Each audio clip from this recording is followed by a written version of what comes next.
रोज रोज तोच तो बोरिंग नाश्ता खाऊन कंटाळा आलाय, तर आज मी घेऊन आली आहे तुमच्यासाठी गव्हाच्या पिठाचा एकदम छान कुरकुरीत असा डोसा. तर चला बनवूया.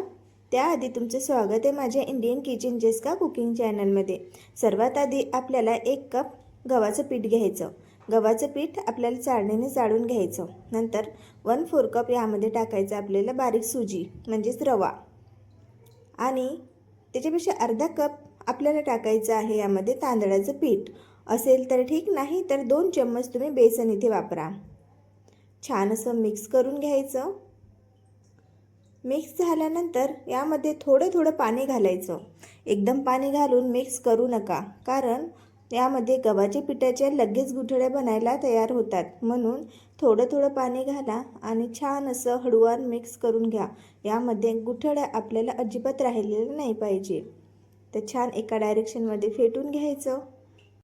आपल्याला सुद्धा आणि लेकरांना सुद्धा रोज रोज तोच तो नाश्ता, पोहे, उपमा खाऊन कंटाळा येतो.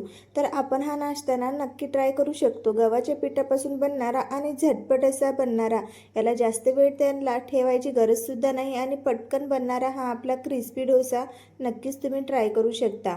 याला 2 ते 3 मिनिट झाकून ठेवायचं, म्हणजे आपली सुजी छान अशी फुलेल. आता यामध्ये चॉपर घेतलं. चॉपरमध्ये 1 कांदा, 1 शिमला मिर्च आणि 1 टोमॅटो घेतलं. तुम्ही आवडीनुसार कोणत्याही भाज्या घेऊ शकता. छान असं चॉप करून घ्यायचं. बारीक चॉप झालं की बघा, लेकरांना सुद्धा कळणार नाही की यामध्ये आपण भाज्या घातलेल्या आहे आणि खायला एकदम चविष्ट लागतो. गव्हाच्या पिठापासून बनलेला आहे म्हणून खूपच छान असा पौष्टिक असा आहे. तर छान असं मिक्स झालेलं आहे आणि आपली सुजी म्हणजेच रवा छान असा फुललेला सुद्धा आहे. तर आता आपण हे चॉप केलेल्या भाज्या यामध्ये घालून घेऊ आणि थोडं पाणी टाकायचं आहे. बॅटरची कन्सिस्टन्सी जी आहे तर ती एकदम थिक नाही ठेवायची, आपल्याला अशी पातळ स्लरी आहे असेच लागणार आहे. तर यामध्ये तुम्ही आणखीसुद्धा पाणी घालू शकता. तर बघा, छान असं मिक्स झालं. आता यामध्ये 1 ते 2 बारीक चिरलेली हिरवी मिरची घालायची. जर नाही घालायची असेल तर तुम्ही लाल तिखटसुद्धा घालू शकता. आणि थोडं मीठ घालायचं. मीठ घालून छान असं मिक्स करायचं. इकडे आपल्याला तवा ठेवलेला आहे गरम करायला. खूप छान गरम कडकडीत होईल तोपर्यंत गरम करून घ्यायचा. नंतर यावर थोडं तेल टाकायचं. तेल छान पूर्ण तव्याला पसरवून द्यायचं. नंतर छान गरम असा झाला, जसा धुवा निघत आहे बघू शकता, तसाच पॅन आपल्याला पूर्ण गरम करून घ्यायचा आहे.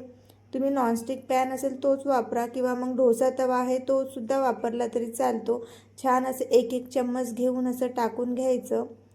तुम्ही वाटीने सुद्धा टाकू शकता, किंवा पूर्ण तव्याला आपल्याला थोडं थोडं बॅटर घेऊन छान असं पूर्ण टाकून घ्यायचं.